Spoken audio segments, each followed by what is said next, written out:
presentan. A partir de este momento, todas las voces se unen en una sola señal. RCR presenta Conexión 750 con María Alejandra Trujillo.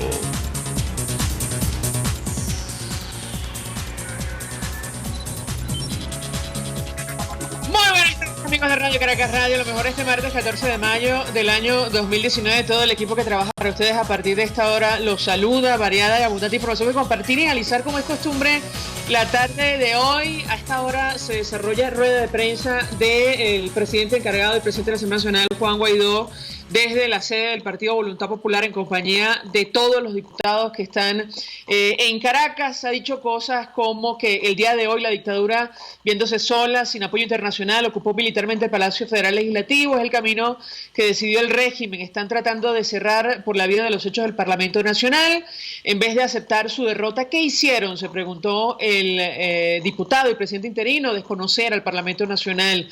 Encarcelaron y persiguieron a varios diputados en ese momento, en 2017. ¿Qué van a lograr allanando 4 nuevas inmunidades? Hemos dado la cara y la vamos a seguir haciendo. El Palacio Federal no nos hace diputados, lo hace la confianza de la gente. Mañana vamos a volver a convocar. Son algunas de las reflexiones, expresiones que ha ofrecido a esta hora Juan Guaidó, luego de que cuerpos de seguridad del Estado impidieran el ingreso de los diputados de la Asamblea Nacional al Palacio Federal durante todo el día por una supuesta amenaza de bomba. Bueno, la sala plena del Tribunal Supremo de Justicia, que está en Caracas, decidió el día de hoy comprometer la responsabilidad de 4 nuevos parlamentarios por la comisión de flagrantes delitos. Entre otras cosas, dice el documento, al margen, obviamente, de la Constitución, y además respondiendo a una petición del fiscal general designado por la Constituyente Comunal, que Carlos Paparoni, Miguel Pizarro, Franco Casella y Winston Flores habrían cometido los delitos de conspiración, traición a la patria, instigación a la insurrección, rebelión civil, concierto para delinquir, entre otros. Hay que comentar que con los ojos, aguados prácticamente, el diputado Alexis Paparoni, padre del diputado Carlos Paparoni, aseguró que iba a respetar cualquier decisión que tomara su hijo luego de lo ocurrido el día de hoy.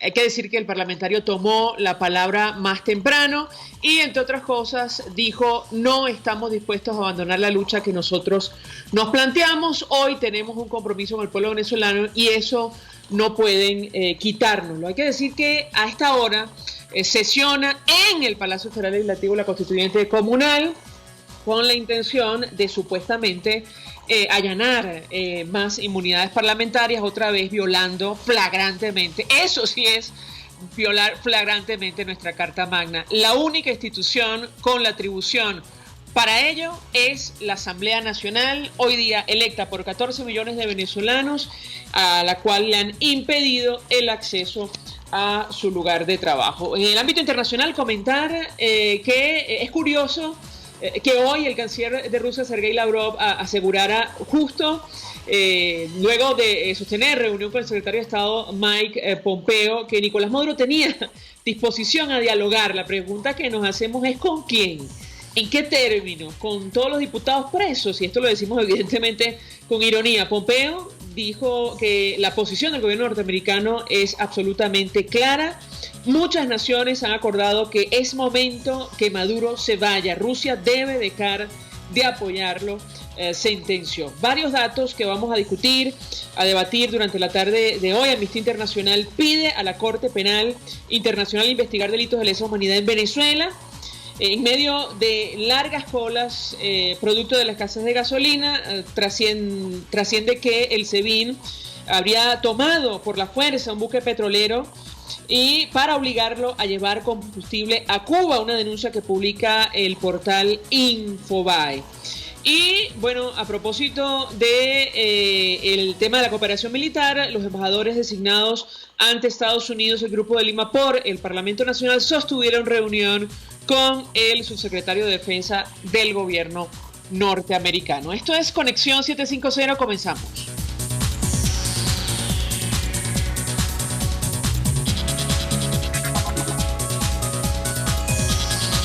¿Qué está pasando en este país? Saludamos en la línea telefónica a nuestro primer invitado, José Vicente Jaro. Es abogado especialista en Derecho Constitucional, defensor de derechos humanos. Gracias, como siempre, por atendernos. Muy buenas tardes.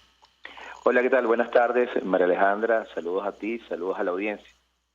Mucho interés, doctor, de conversar con usted acerca de este tema reiterativo de el intento de allanar la inmunidad parlamentaria de los diputados de la Asamblea Nacional pasando por encima de nuestra Constitución. Quisiera su reacción, su comentario en torno a este documento, no sé cómo calificarlo, o sentencia de la Sala Plena del Tribunal Supremo que está en Caracas, donde habla de la supuesta responsabilidad de 4 nuevos parlamentarios en la comisión flagrante de varios delitos. Lo escuchamos.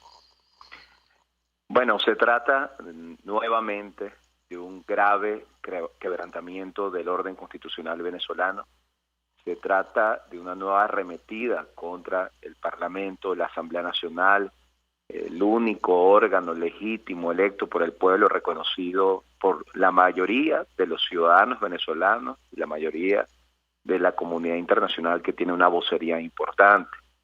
Se trata de una violación grave a lo que es la inmunidad parlamentaria, que es una garantía constitucional e institucional establecida en el artículo 200 de la Constitución, y que no solamente protege a un diputado de estas persecuciones políticas ilegítimas, ilegales, sino también lo que busca es proteger el cuerpo, el Parlamento como institución, evitar que a través de este tipo de decisiones que constituyen a todas luces delito, porque vamos a ser claros, el artículo 200 de la Constitución señala que la violación ilegítima de lo que es la inmunidad parlamentaria, el quebrantamiento de las reglas de la inmunidad parlamentaria constituyen delito.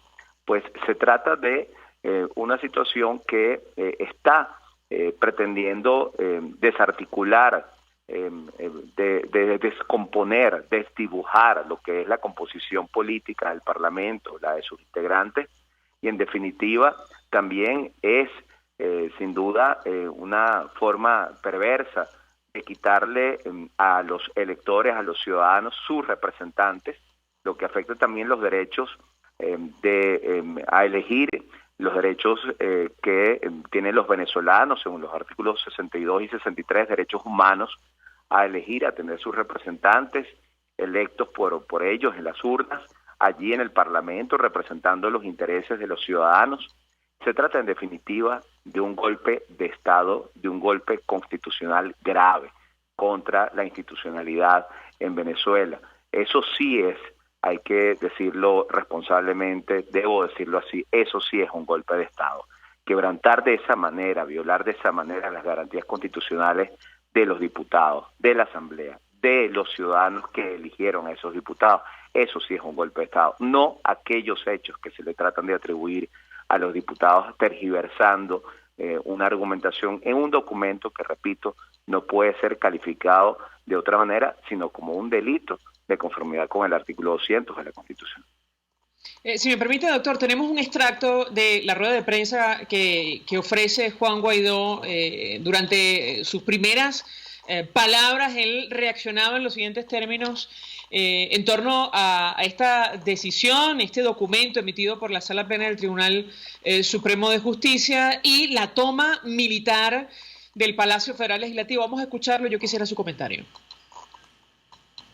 Y luego de esto, hoy se ocupó militarmente el Palacio Federal Legislativo. Como lo decíamos hace unos días, tendrán la fuerza bruta, pero no convencen. No enamoran ya a nadie. Solamente les queda entonces perseguir, hostigar, levantar inmunidades, hacer señalamientos que van a seguir haciéndolo. Es el camino que decidió el régimen. El camino que decidió, una vez más, vale acotar.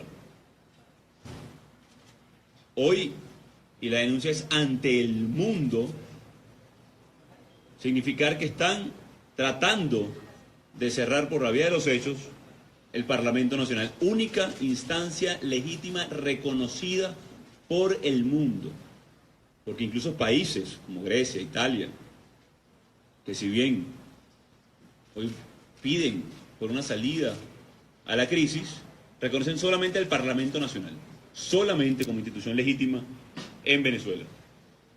Hoy se da un golpe nuevamente, como decía, continuado a la situación en Venezuela. ¿Qué ha ganado el régimen en los últimos años persiguiendo? ¿Qué ha ganado? En 2014 encarcelan a más de 30 dirigentes en ese momento, incluido Leopoldo, incluido Daniel Ceballos, incluido jóvenes y estudiantes. ¿Y qué lograron? Que toda la unidad, que toda la unión se fortaleciera, se unificara, que nos pusiéramos de acuerdo de cara a un 2015 que los derrotó absolutamente y contundentemente a nivel electoral. En vez de aceptar su derrota, reconocer la voluntad mayoritaria del pueblo de Venezuela expresada en votos en ese momento, ¿qué hicieron? Desconocer al Parlamento y la voluntad del pueblo de Venezuela. ¿Qué lograron en ese 2016? Restando 3 diputados de Amazonas que hoy todavía hay 97 sentencias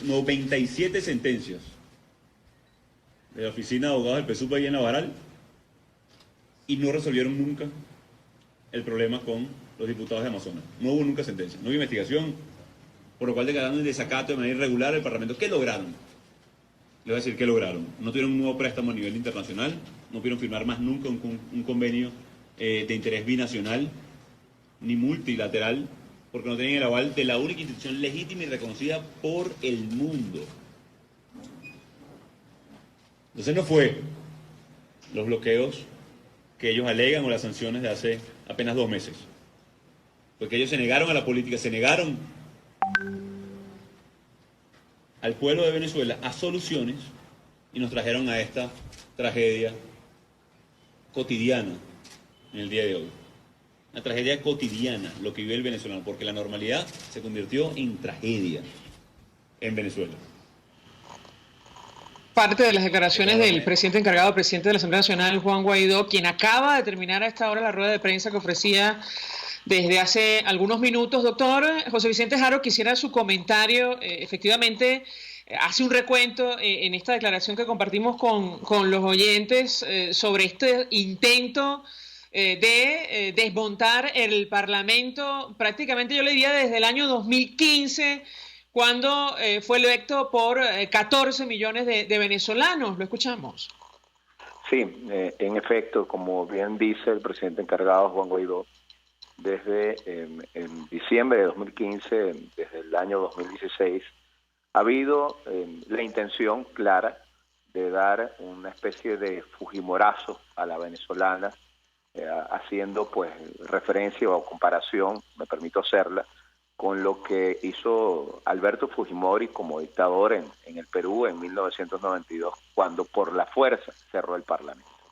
En este caso, ha estado haciendo el régimen de Nicolás Maduro a través de decisiones judiciales desde el año 2016, a través de más de 15 decretos de estado de excepción emitidos por Nicolás Maduro y absolutamente inconstitucionales, y a través de la ilegítima Asamblea Nacional Constituyente, fraudulenta, que fue instalada en el 2017. Durante el 2016, 2017, 2018, hemos visto cómo se ha ido arrebatando sentencia por sentencia, decreto por decreto, decisión por decisión de la ilegítima Constituyente, del ilegítimo Tribunal Supremo de Justicia, y en general pues de estos inconstitucionales decretos de estado de excepción. Se le ha ido arrebatando totalmente las competencias del Parlamento desde el punto de vista de facto, de los hechos. Pero los venezolanos están claros en que eso es un quebrantamiento del orden constitucional, están claros que eso viola la Constitución, y están claros que lo que ahora están buscando, más allá de quitarle atribuciones y competencias, es terminar de disolver la presencia militar frente al Parlamento hoy, policial frente al Parlamento hoy, no es más que un signo de un régimen, de una dictadura que lo que está pretendiendo es una huida hacia adelante para tratar de desmontar el Parlamento. Sin embargo, hay que valorar y hay que apoyar pues que todavía los diputados estén allí en el frente de lucha, tratando, pues como hicieron hoy, de hacer quórum, tratando de hacer la sesión. Mañana lo van a volver a hacer. Y bueno, lo que queda de nuestra parte es seguir respaldando eso, porque es la lucha de la libertad y de la expectativa, el deseo, la esperanza del pueblo de Venezuela de retomar el orden constitucional, la vigencia de la Constitución, contra una tiranía que definitivamente se está llevando por delante todo lo que tiene a su paso, que pueda tener aires de libertad o le pueda dar esperanza. Creo que estamos en una encrucijada histórica, donde definitivamente en estos momentos hay que unir todos los esfuerzos nacionales e internacionales para defender no solamente a los diputados, al Parlamento, sino en general a todos los ciudadanos venezolanos. Doctor José Vicente Haro, tengo que preguntarle porque el presidente encargado hacía referencia al tema de la amnistía como una herramienta para facilitar una transición a la democracia en nuestro país, pero lo cierto es que producto de esta persecución brutal contra la disidencia y los parlamentarios en particular, se han venido cometiendo delitos de lesa humanidad. Tan grave hoy día es la situación que Amnistía Internacional ha pedido a la Corte Penal Internacional, agilizar investigación que ya está abierta sobre nuestro país. Yo quisiera un comentario de su parte en torno a este tema, cómo plantear, y se lo pregunto desde el punto de vista de defensor de derechos humanos, incluso una transición, en qué términos se puede plantear una transición, o incluso una negociación para facilitar una transición a la democracia en nuestro país, tomando en cuenta lo que ha venido ocurriendo. Lo escuchamos.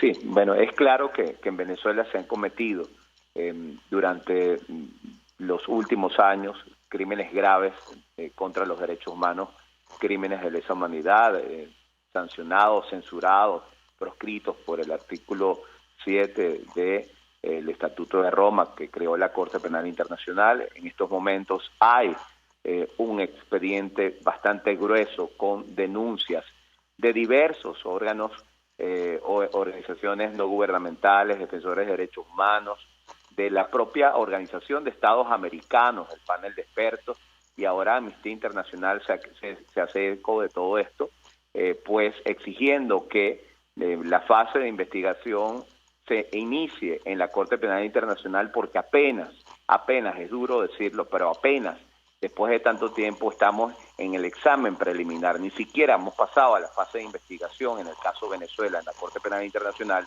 y yo me imagino que por eso es que Amnistía está levantando la voz y está diciendo, bueno, es necesario ya pasar a la fase de investigación, es necesario ya comenzar un proceso en Venezuela. Y con respecto al tema de la ley de amnistía, yo sí creo que ese es un tema que debe revisar mejor la Asamblea Nacional. Es un instrumento políticamente adecuado para el inicio de lo que se llama técnicamente, en materia de derechos humanos, un sistema de justicia transicional. Pero sí pienso que de todos debemos tener claro que un sistema de justicia transicional no solamente comprende una ley de amnistía y garantías para aquellos funcionarios del Estado, de la Fuerza Armada, de los cuerpos de seguridad que se ponga del lado de la Constitución, sino también incluye pues una serie de principios y reglas, entre las cuales está pues el compromiso de reparación a las víctimas, el principio de no repetición, establecer garantías para que no se puedan repetir, no se puedan cometer esos crímenes, el principio de que todas las personas que sean responsables de esos crímenes graves de lesa humanidad, conforme al artículo 29 de la Constitución, puedan y deban ser procesados y sean objeto de la justicia, independientemente que por alguna sobrevenida causa se pongan del lado de la Constitución, se le rebajarán las penas, etcétera, pero la responsabilidad penal está allí, no prescribe y no es objeto de amnistía, según el artículo 29 de la Constitución. También es importante señalar que debe haber una depuración del Poder Judicial para eso, y una depuración del Ministerio Público, porque la ley de amnistía plantea, en definitiva, un procedimiento en el cual todo el eje está en el Ministerio Público y en los tribunales de control y en los tribunales de juicio, donde están los casos contra los presos políticos y contra los perseguidos políticos, y donde están los casos en los cuales pudieran ser procesados estas personas del régimen. Pero con estos jueces que tenemos, con estos fiscales del Ministerio Público que tenemos, definitivamente no se hace viable. Entonces, me parece que es un mecanismo útil, importante, pero sí me parece que hay elementos de la justicia transicional, como los que he mencionado, simplemente a título de ejemplo. Hay otros tantos también que hay que tomar en consideración. Pero quiero resaltar es que esto se tiene que enmarcar no solamente dentro de lo que es el concepto de amnistía, sino del concepto más amplio, desde el punto de vista de derechos humanos, justicia transicional, para que esa amnistía y esas garantías se vea que está dentro del sistema y pueda generar confianza en aquellos factores y actores que deseen beneficiarse de la amnistía, y claridad también con los ciudadanos y especialmente con las víctimas de graves violaciones de derechos humanos que han sido objeto de tortura, tratos crueles, inhumanos y degradantes, asesinatos, ejecuciones forzadas y una serie de situaciones de desapariciones forzadas que definitivamente tienen que tener algún castigo dentro de lo que es un sistema de justicia transicional, que es el marco eje de toda transición política en una nación. Históricamente así ha sido establecido. Gracias, José Vicente Jaro, por atendernos y acompañarnos, abogado, profesor de posgrado en Derecho Constitucional, Derecho Administrativo, Ciencia Política, además defensor de derechos humanos, expresando opinión acerca de lo que ha ocurrido durante la jornada del día de hoy. Vamos a la pausa. A regreso venimos con más. Usted escucha Conexión 750 con María Alejandra Trujillo, solo por RCR 750 AM. Son las 5:18. Puedes seguir nuestra programación a través de rcr.tv, la radio que se ve. Colegas ingenieros, arquitectos y profesionales afines, el CIB, a lo largo de sus 157 años de existencia, siempre ha estado del lado correcto de la historia, defendiendo fervientemente la democracia, el profesionalismo y el desarrollo integral de nuestra querida y amada Venezuela. Y aunque pensemos que la oscuridad nunca se termina, amanece, siempre amanece, porque Dios puede más, siempre puede más. En Cauchera Fran Luis tienes neumáticos nacionales e importados en todas las medidas, pero también montura, alineación, balanceo, amortiguadores, rines, freno, mecánica ligera, todo con tecnología de punta. Bajando por la avenida Baral, al final, después de la estación de servicios y al lado del banco, teléfono 0412-815-6712. Cauchera Fran Luis, tu mejor opción. Mensaje del ingeniero Kenick Navarro, presidente del FONPRES CIB. Apreciado colega ingeniero, arquitecto y afín, el Fondo de Previsión Social del Colegio de Ingenieros de Venezuela, FONPRES CIB, diseñó para la protección de tu salud el Sistema Integral de Previsión Social. El mismo tiene a tu disposición beneficios de la solvencia, asistencia primaria de salud, el plan de salud con coberturas de acceso VIP, todos estos planes pensando en la protección de tu familia. Para mayor información visita fonprescibe.net.be, Colegio de Ingenieros de Venezuela, construyendo futuro. RCR 750 AM, porque lo bueno une. Una ventana para las propuestas y denuncias de las comunidades populares de Venezuela. Evelyn Martínez y la Red de Ciudadanos llegan debatiendo problemas y promoviendo soluciones. Es el Radar de los Barrios. Por la autonomía de los movimientos sociales que no pueden ser complementos de partidos o gobiernos. El Radar de los Barrios, de lunes a viernes, a partir de las 10 de la mañana, por RCR 750 AM.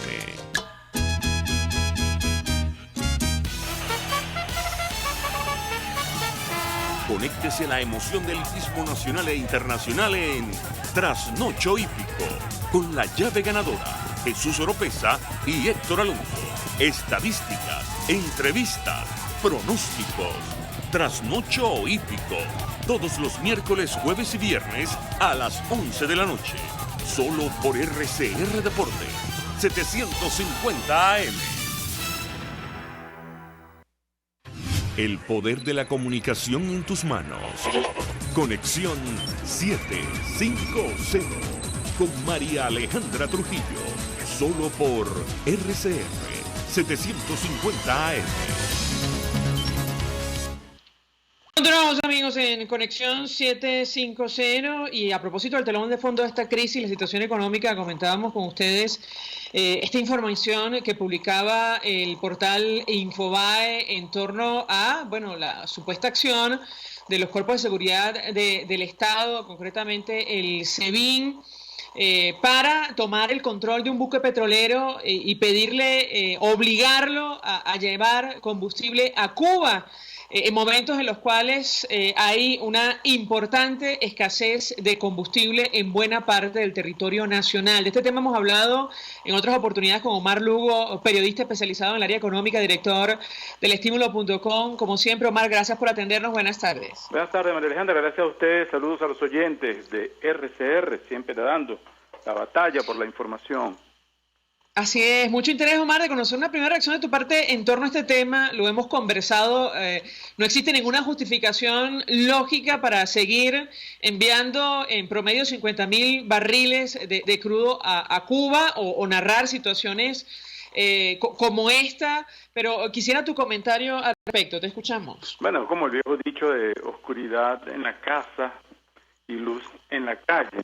Lo cierto es que este suministro de petróleo y de hidrocarburos en general a Cuba forma parte de acuerdos políticos históricos firmados en su momento por el gobernante conocido por todos y por Fidel Castro en su momento, de modo que Venezuela era el principal proveedor de energía de Cuba y salvó a la isla de gobierno comunista de una nueva crisis profunda como la que ocurrió cuando desapareció el bloque soviético. De modo que cuando analizas desde el punto de vista histórico, ves como decisiones políticas mal tomadas en su momento terminan perjudicando a un país, a una sociedad toda, y beneficiando solamente decisiones y criterios políticos, conveniencias políticas, ya sean movidas por intereses ideológicos, políticos o meramente económicos, como parece estar ocurriendo en el caso del suministro petrolero a Cuba. Inclusive, María Alejandra, la gente no se acuerda, pero Chávez también firmó un acuerdo para repotenciar la refinería de Cienfuegos en Cuba, que era una cafetera de la época soviética, y después de una enorme inversión de Venezuela a través de petróleos de Venezuela, la refinería quedó operativa y el gobierno cubano sacó a Venezuela, PDVSA, la propiedad, porque no pudo pagar buena parte del compromiso que había adquirido con Cuba de financiar pues la propia reparación de la refinería donde sería procesado petróleo venezolano. Estos detalles, todos estos convenios tendrán que salir en algún momento a la luz pública porque son evidencias de cómo hubo malos manejos de los intereses venezolanos en favor de otro país, María Alejandra. Además, hablamos de miles de millones de dólares que hemos entregado a Cuba con bueno, la necesidad que hoy día tiene nuestro país. ¿Qué puedes decirnos? Bueno, lo trágico de toda esta historia es que en el trayecto se desmanteló la industria petrolera nacional, inclusive nuestro propio sistema de refino está por el suelo, no está operativo, de modo que Venezuela se convirtió simplemente en un exportador de petróleo crudo, de petróleos pesados, inclusive esos que son enviados para Cuba y que según informes confiables, Cuba inclusive revende en el mercado y le saca un mejor provecho. Hay que recordar que a través de Petrocaribe es que Venezuela enviaba estos cargamentos tanto a Cuba como a otros países del Caribe Oriental, el que las islas, las Antillas Menores, a cambio de favor y de apoyo político en la OEA, de la suma de votos para la política exterior del gobierno de Hugo Chávez en su momento y posteriormente de Maduro. A través de Petrocaribe hay informes, documentación, se narra, se evidencia cómo hubo un drenaje permanente durante varios años de recursos que hoy le hacen falta a Venezuela, de modo que este país se convirtió en una especie de ese millonario de barrio, alguien que se gana la lotería y empieza a repartir dinero por todos lados, se vuelve manirroto, vive haciendo fiestas, vive regalando lo que no tiene y descuida la educación y la salud de los hijos, de la familia en general. Algo así es lo que ocurrió en Venezuela cuando algunas personas desde los centros del poder terminaron dilapidando un dinero que nos pertenecía a todos. Ahora el sistema de refino venezolano está por el suelo. Un informe reciente de la firma Argus da cuenta de cómo el sistema de refinación de Paraguaná, compuesto por las refinerías de Cardón y Amuay, está trabajando a solo 10% de su capacidad de procesamiento. Esta es una de las causas de la escasez crónica de gasolina y del racionamiento que está ocurriendo en casi todo el país, menos Caracas, porque sabemos ya que a Caracas la privilegia la política del chavismo para evitar cualquier estallido social de gran escala. Por eso, solo salir de Caracas, y ya tú puedes ver cómo hay enormes colas en Turmero, Maracay, Valencia, en Oriente, Occidente, y cómo ya se convirtió en una tragedia para Venezuela la escasez de combustible, María Alejandra. Sí, bueno, cada vez que los amigos oyentes estén haciendo una larguísima cola para llenar el tanque de combustible, piensen en que, el equipo de seguridad que acompaña a Nicolás Maduro es capaz de tomar por la fuerza un buque petrolero para llevarlo hasta Cuba, ayudar a los cubanos. Ahora, Omar, esto lo decimos evidentemente nosotros. Omar, y quisiera tu comentario aprovechando este contacto sobre lo que ha ocurrido con este sistema de mesas de cambio que ha implementado el Banco Central de Venezuela. Hoy, por ejemplo, se conoce que el tipo de cambio resultante de este mecanismo cerró en 5.849,72 bolívares, una nueva devaluación de nuestra moneda. El salario mínimo ya se ubica solo por encima de $6 mensuales. ¿Qué puedes decirnos en torno a este tema? Te escuchamos. Que hay una gran hipocresía y una manipulación de la información pública de parte de la gente que está en el poder, en el gobierno, porque viven criticando políticas y sistemas económicos de otros países cuando terminen aplicando el neoliberalismo salvaje en Venezuela, como lo evidencia la desaparición por completo del salario, del poder adquisitivo, de la moneda. Es poco menos que abominable que un trabajador en Venezuela tenga un salario mínimo de $6 por mes y que eso no alcance ni siquiera para comprar 2 kilos de carne. Eso es una insolencia, es un irrespeto para la gente que está trabajando todos los días, luchando por llevar el pan a la mesa de su familia. Estas son políticas totalmente salvajes. El ser humano queda en el último lugar por parte de un gobierno que no le da ni siquiera ninguna protección social a las personas. Este es un país donde no hay seguridad social, donde no hay posibilidad de tener un seguro personal propio a través de la banca, por ejemplo. Tú no te puedes financiar ni siquiera la compra con tarjeta de crédito de una póliza de seguros como podías hacerlo en el pasado. No puedes financiar ni siquiera ya un mercado. La gente solía comprar en el mercado con tarjeta de crédito. Ya eso no es posible. Aquí está establecido un sálvese quien pueda, que nadie sabe en realidad cuál es el fin último, aunque se presume que es doblegar a la gente para que se acostumbre a recibir solamente la comida racionada a través de estas cajas CLAP y que no tenga capacidad de decisión política ni siquiera de reacción. Es un pueblo dominado por el hambre y esto es una tragedia colectiva. María Alejandra, y solamente para volver al tema petrolero rapidito, quiero mencionar que la escasez de gasolina también se debe a la quiebra de Petróleos de Venezuela, hasta tal punto que hasta febrero pasado estábamos importando masivamente gasolina y precursores de gasolina desde Estados Unidos. Ahora esa dependencia subió tanto que ahora, a partir de las sanciones que entran en vigencia, el mercado interno está desabastecido. En febrero fueron solo 20,000 barriles por día de gasolina importada de Estados Unidos. En noviembre fueron 225,000 barriles por día. Eso te da una idea de la dependencia que tenemos en este país y cómo la industria, la manufactura y el comercio están por el suelo, y explica el grado de miseria en el que vive buena parte de la familia venezolana, María Alejandra. Ahora, Omar, no es neoliberalismo salvaje, yo te diría que es comunismo salvaje. Fue Lenin el que dijo aquello de que la mejor forma de destruir el sistema capitalista era corromper la moneda. No sé si alguno de los que acompaña a Nicolás Maduro tiene en mente esa idea, pero ciertamente a este ritmo el bolívar, sencillamente va a desaparecer. Insisto, el tipo de cambio resultante de este nuevo sistema que han puesto en marcha cerró en 5.800 bolívares. Seguramente a final de la semana puede que supere los 6.000. ¿Qué opinas tú, Omar? Ya desapareció ese tiempo el valor de la moneda. La moneda tiene básicamente 3 funciones: valor de cambio, valor de ahorro. También a él se le ocurre ahorrar en bolívares.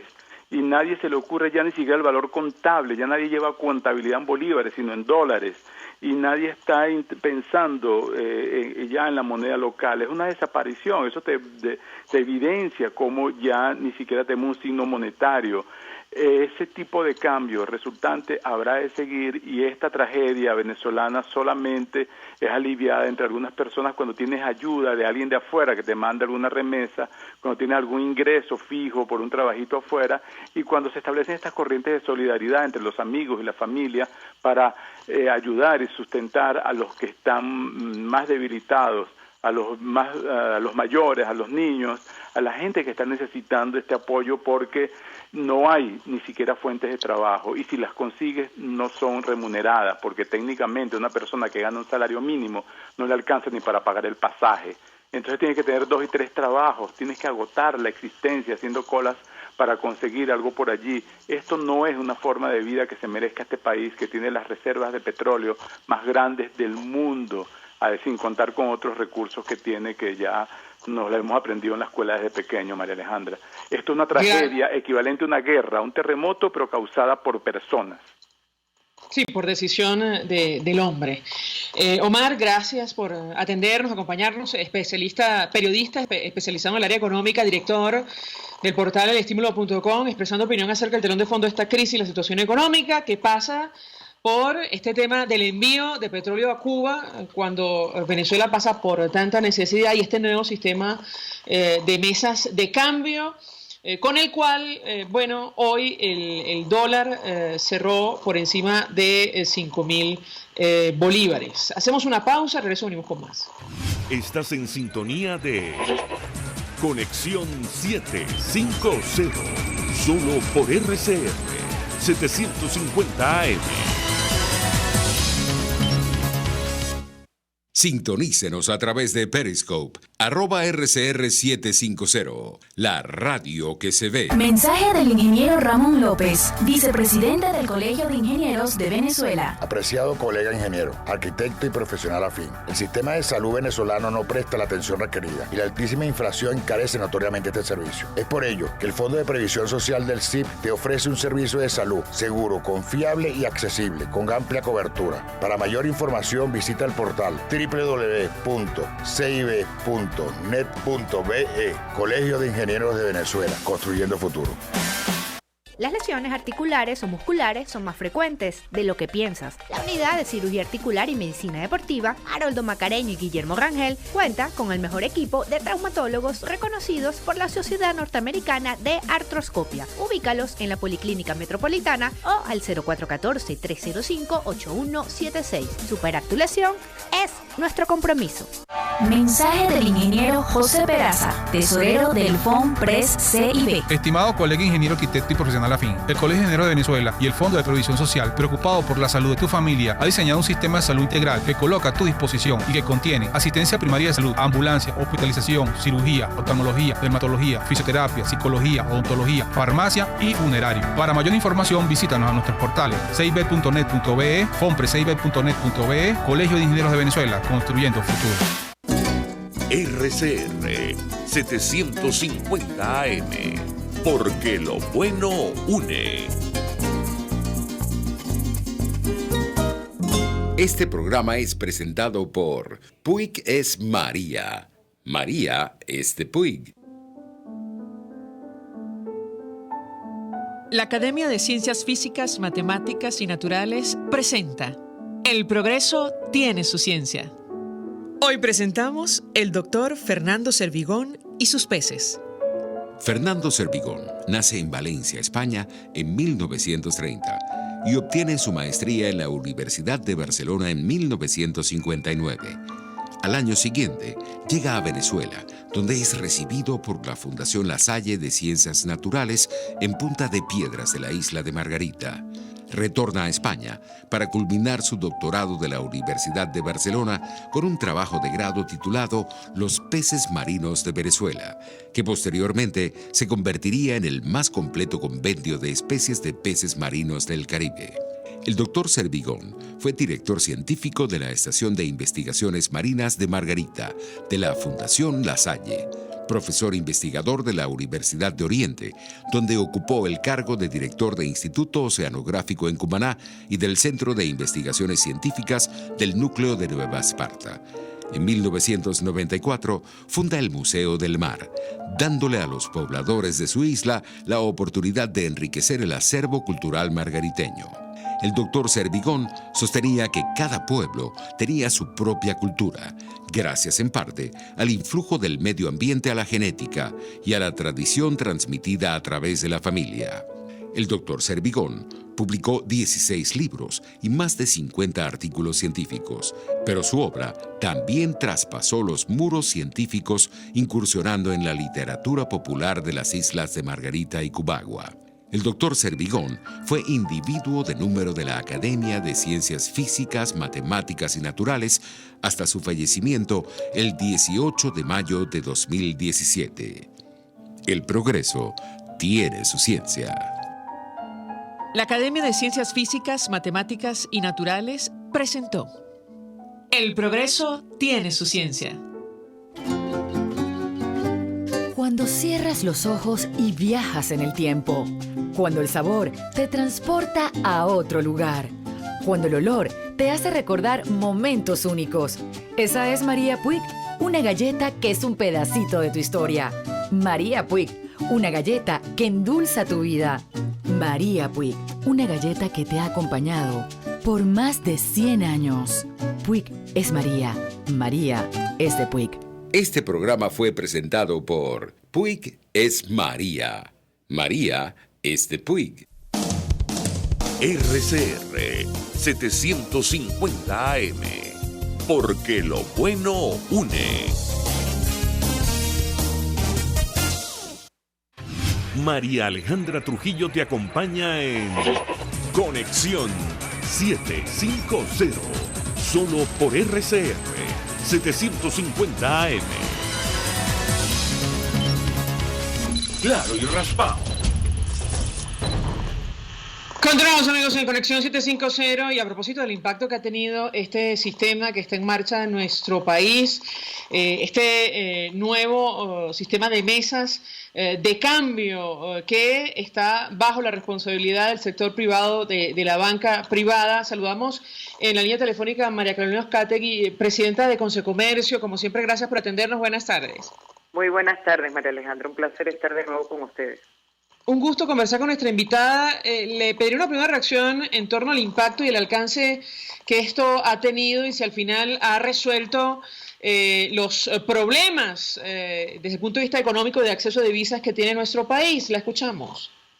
Es una medida que llega muy tarde, que es, por supuesto, una medida que es insuficiente para lo que las tremendas distorsiones que está viviendo nuestra economía, y es una medida que además no viene a satisfacer ya ninguna demanda, puesto que los problemas que surgen en el país, en el sector económico, son mucho mayores. Hoy en día, vamos a suponer que las mesas de dinero funcionaran, vamos a suponer que hubiese oferta de dólares allí, pero resulta que tenemos un empresariado, un sector privado de la economía que no tiene capacidad de comprar dólares porque no tiene bolívares, porque lamentablemente el apalancamiento financiero que deberíamos estar recibiendo de la banca no lo podemos recibir porque la banca también está limitada en cuanto al tema del encaje legal que le ha impuesto el gobierno y que hace imposible que nosotros podamos acceder a créditos, a financiamiento para reposición de inventario, para adquisición de materia prima o cualquier otra cosa que nosotros para lo cual pudiéramos necesitar divisas y por supuesto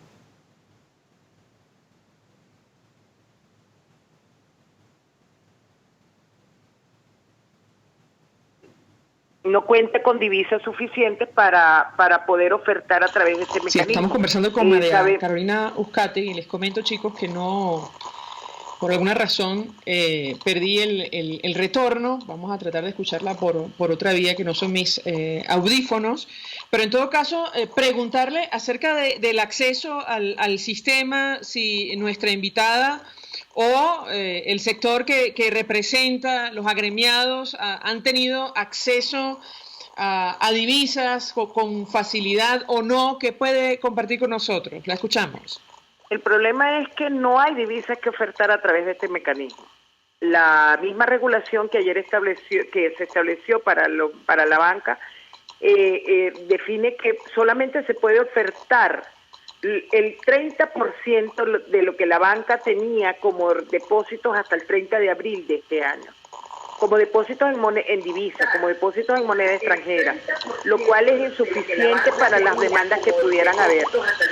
Y lo más grave, como te digo, es que no hay bolívares con qué comprar dinero, o sea, con qué comprar divisas, con qué comprar dólares. No tenemos acceso a financiamiento, no hay circulante en la calle. El problema que estamos viviendo de falta de dinero, de bolívares en el país, de verdad, ha hecho que incluso la banca comercial en general, la banca privada, la semana pasada quedaran prácticamente todos los bancos fuera de las mesas de compensación que se llevan a cabo diariamente. ¿Aló?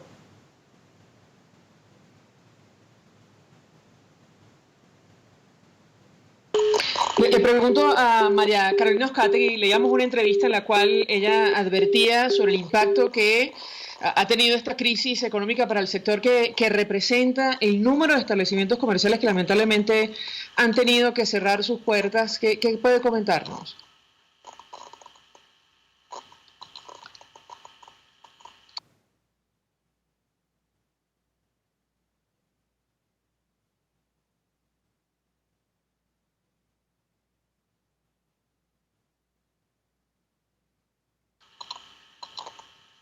Sí, creo que tenemos allí un problema con la comunicación. Yo, digamos, no puedo escuchar a nuestra invitada. Si les parece, chicos, podemos hacer una pausa para ir a publicidad.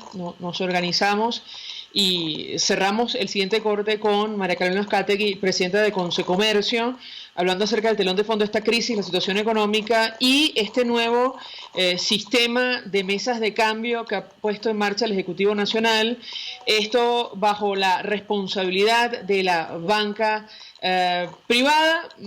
Vamos a publicidad, a regreso mucho más. Escuchamos Conexión 750, solo por RCR 750 AM. Puedes seguirnos en nuestras redes sociales. En Twitter, @RCR750, la radio que se ve. Colegas ingenieros, arquitectos y profesionales afines, el CIB a lo largo de sus 157 años de existencia siempre ha estado del lado correcto de la historia, defendiendo fervientemente la democracia, el profesionalismo y el desarrollo integral de nuestra querida y amada Venezuela. Y aunque pensemos que la oscuridad nunca se termina, amanece, siempre amanece, porque Dios puede más, siempre puede más. ¿Te imaginas unos deliciosos y súper cremosos helados libres de azúcar, libres de lácteos, libres de huevos, libres de gluten, libres de culpas? Te lo tengo. Heladería Vegan Fruit lo hizo posible y aptos para todo tipo de personas. Los heladitos Vegan Fruit los encuentras en los mejores supermercados y tiendas de delicateces. Síguelos en las redes. @heladería Vegan Fruit. Amor vegano y cremoso. Mensaje del ingeniero José Peraza, tesorero del FONPRES CIB. Estimado colega ingeniero, arquitecto y profesional afín, el Colegio de Ingenieros de Venezuela y el Fondo de Previsión Social, preocupado por la salud de tu familia, ha diseñado un sistema de salud integral que coloca a tu disposición y que contiene asistencia primaria de salud, ambulancia, hospitalización, cirugía, oftalmología, dermatología, fisioterapia, psicología, odontología, farmacia y funerario. Para mayor información, visítanos a nuestros portales cib.net.be, fonprescib.net.be, Colegio de Ingenieros de Venezuela, construyendo futuro. RCR 750 AM, porque lo bueno une. El poder de la comunicación en tus manos. Conexión 750 con María Alejandra Trujillo, solo por RCR 750 AM. Continuamos, amigos, en Conexión 750 y le dejamos una inquietud a Carolina Oscategui antes de perder comunicación vía telefónica, presidenta de Consecomercio, y tiene que ver con el número de establecimientos que lamentablemente han cerrado en el sector que ella representa producto de la crisis, del colapso económico que afecta a nuestro país. La escuchamos.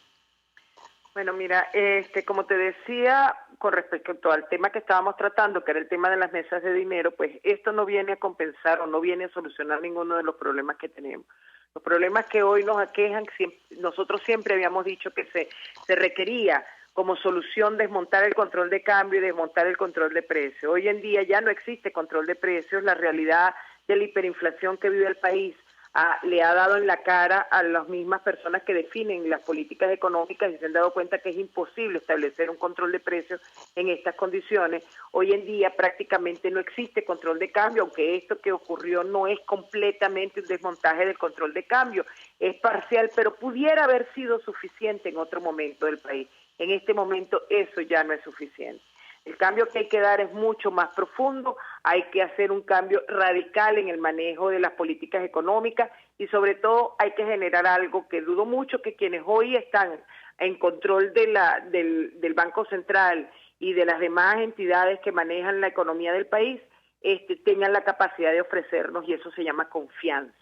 Confianza en que el sistema va a operar, confianza en que no nos van a cambiar las reglas de juego de la noche a la mañana, confianza en que cualquier transacción que realicemos se pueda realmente llevarse a cabo como debe ser, cosa que no ocurrió en el pasado con muchas subastas o muchas adjudicaciones que se hicieron a través de los innumerables mecanismos que se han llevado a cabo en estos casi 17 años de control cambiario que ya tenemos. Entonces, como dije al comienzo de mi intervención, antes de que se cortara, es una medida que, como decía la doctora Tamara Herrera ayer, es tardía, es difícil de comprender y sobre todo es insuficiente. Y realmente eso es lo que se está percibiendo en la calle. Aún no existe confianza en el mecanismo, sigue funcionando el mercado paralelo de alguna manera, es lo que genera confianza en la mayoría de los empresarios, pero sí confieso que hay un poco de expectativa, y eso es lo que ha mantenido el precio más o menos bajo, sobre si el sistema pudiera funcionar o no, pudiera caminar o no. Todavía la gran pregunta sigue siendo ¿de dónde van a salir las divisas, los dólares que se van a ofrecer a través de este mecanismo? Escuchamos a los bancos que de respaldo de la banca privada nacional que todavía no se habían decidido a participar en este nuevo sistema. Todavía creo que esta semana va a ser como de definiciones, como de ver un poco de qué se trata. Gracias, María Carolina Oscategui, por atendernos, acompañarnos, como siempre, presidente de Consecomercio. Comentar al cierre que mañana fue convocada nueva sesión de la Asamblea Nacional a las 10 de la mañana en el Palacio Federal Legislativo. Nos despedimos y lo hacemos a nombre de Jaime Estares de la Dirección General de la Estación, en la gerencia de producción Willitzar Calla, en la producción Kenger Jaramillo, en los controles Eduardo Llanes, quien tuvo el inmenso placer de acompañarles, María Alejandra Trujillo.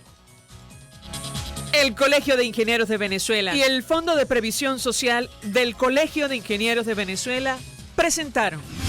RCR presentó Conexión 750.